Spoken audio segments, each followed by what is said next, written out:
Ever have one of those neighbors or acquaintances that you can't quite put your finger on it, but you know that there just isn't something quite right about them? If you'd have grown up near Robert Elmer Kleesen, you'd probably feel just that way about him. Robert was born on September the 20th of 1934 in Buffalo, New York. Not a lot is known about his parents, other than his father was a store clerk and was known to be mentally ill as well. His wife was a homemaker. One of Robert's passions in life at the time was hunting with his father. They also loved to collect guns, which when you add in the mental health issues, probably wasn't the best idea. Robert was extremely rebellious and was said to be too much to handle for most teachers. He would often disrupt classes and try to buck authority in any way he could. When Robert turned 16, this is when his mental health issues really began to show themselves.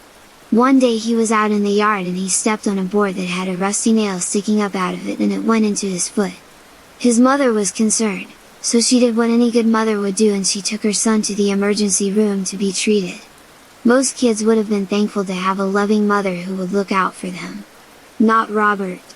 Robert decided to attack his poor mother right there in the hospital and went out and got a gun out of his car and came back in the emergency room, firing his gun. Can you say nuts? Anywho. Whether he was tired of his surroundings or if his actions caused him to not be welcome at home, who knows? What is known though is that for the next 10 years, he decided to travel the country and he even ended up getting married. He also took up a strange new hobby, taxidermy. Another strange hobby of his was telling tall tales. It was really weird things like him being a CIA agent, academic scholar, big game hunter or even being a war hero. He lied about just about anything and everything. He loved being the center of attention and loved showing off. By 1971, he was back home and back up to his old tricks. He got into an argument with a man named Dennis Dubois and shot him in the foot. He soon jumped bail and fled to the state of Texas to keep from being locked up again. He arrived in Austin, Texas and began to mingle with the locals. It wasn't long before they saw that he was cuckoo. He was back to telling all his wild tales and even using various names which made locals wonder if he didn't have a split personality. He soon joined the Church of Jesus Christ of Latter-day Saints and became baptized. His newfound religion didn't do much to change his ways.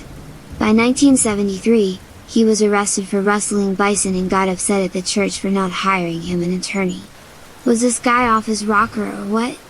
After his release from jail, he started to become very hateful to his church and the church started to fear him and his bizarre ways. Two young missionaries still tried to reach out and often went to visit Robert at his mobile home, despite warnings from the church not to do so. They were afraid that Robert may become unhinged and harm the boys. They wasn't wrong to fear him. Gary Darley, who was 20, and Mike Fisher, who was 19, had been warned several times to stay away from Kleason by their church. They didn't listen. They decided to try one final time to go over to Kleason's home and to welcome him back into the church. It didn't quite work. October 28th, just 3 days shy of Halloween, Robert invited the young boys over to talk religion. As soon as they knocked on the door, they were met with a gun to the face and were both shot. As if that wasn't bad enough, Kleason decided to go a step further and went and got his trusty chainsaw and decided to dismember the poor boys. Again, why did they let him out of the mental ward? The local police soon went looking for the boys and asked to search Kleason's trailer. There they discovered Fisher's bloody watch and bullet-punctured name tag in Kleason's trailer, but bodies never were found. They also discovered blood and tissue on a bandsaw in the taxidermy shop as well as a chainsaw where Kleason worked. Prosecutors at Kleason's murder trial claimed he dismembered the boys and buried their remains. The reason was that he had held a grudge against the church for not helping him during his poaching arrest. In 1975, he was sentenced to death, but I'll bet you can't guess what happens next. Yep, after only 2 years on death row, an appeals court said that the search warrant was invalid and therefore the conviction was overturned. Yep, they let him out again. Authorities decided to let it go and not retry him. After all, he just murdered 2 young men who was just starting out their lives and dismembered them for no reason. Why wouldn't they let him out? Kleason was let out of prison immediately and relocated to New York, and guess what? He was soon arrested for assault, again. Bet you didn't see that coming, did ya? He went to live at a local homeless mission where word got out about all his dark deeds. Soon, police had to be parked in his area to protect him from those who wanted to do him harm. Oh, the irony! In 1990, he moved to England where he married his pen pal, Marie Longley, with whom he'd been writing to while he lived in the United States. She had no idea what she was getting herself into. While living in England, Robert did what he did best.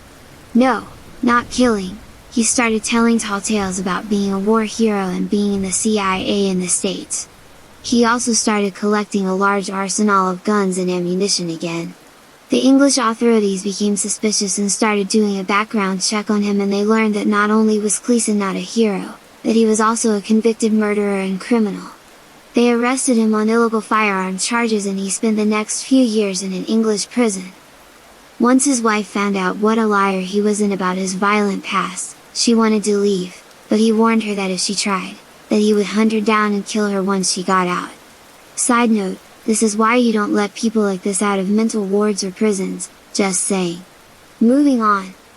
She was so terrified that he would keep the promise that she was stuck married to him for over a decade before she could escape. She left her home and most of her things and fled to a friend's home where she hid. She hid so well that the authorities soon began to wonder if maybe Kleason hadn't did to him what he did to the boys back home. They soon located her and saw that she was alright. By this time, the authorities in Texas had finally came to their senses and had planned on retrying him with new evidence found in the cases of Gary Darley and Mike Fisher.